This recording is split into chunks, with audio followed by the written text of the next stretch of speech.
Đaci reporteri nalaze se na Novosadskom sajmu sporta, odakle ćemo izveštavati sa drugog dana sajma. Nalazimo se sa predsjednikom Asocijacije Sport za sve Srbije, Branko Vujovićem. Dobar dan. Dobar dan. Kako biste definisali misiju Saveza Aktivna Srbija 2030? Pa pre svega želim da vam se zahvalim na mogućnosti da kažem nešto više o sportu za sve i Asocijaciji sporta za sve Srbije. Misija koju je Asocijacija sporta za sve Srbije definisala u narednom periodu, zove se Aktivna Srbija 2030, je u stvari deo misije koju radi jedna velika međunarodna organizacija, TAFISA, koja se bavi sportom u funkciji zdravlja i koja se zove Aktivan svet, Active World 2030. Može. U kojoj meri je projekat Aktivne škole promovisao iste vrednosti za koje se oni zalažu u Aktivnoj Srbiji?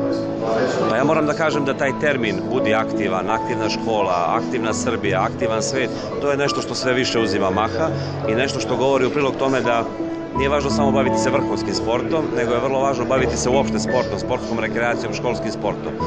U istom tom cilju je bio projekat Aktivne škole, koji je bio u okviru strategije razvoja školskog sporta i time se želelo stvoriti da sama poruka je bila da pored nastave fizičkog vaspitanja i časova fizičkog vaspitanja i onih sekcija koje imate, škole budu dodatno aktivne.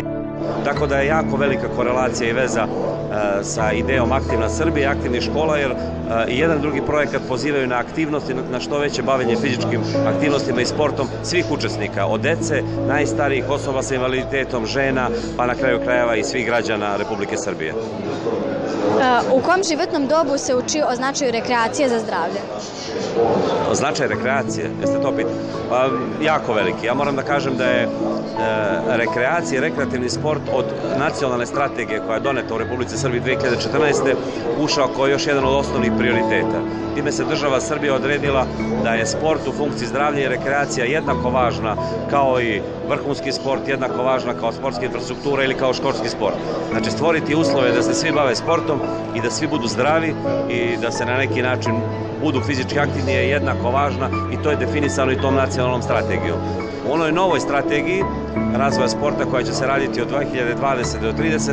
će također to biti prioritet. Tako da Srbija je zemlja sporta, Srbija je zemlja velikih sportskih rezultata, ali Srbija pokazuje i da je zemlja koja stvara uslove da se svi njeni građani bave sportom. Hvala.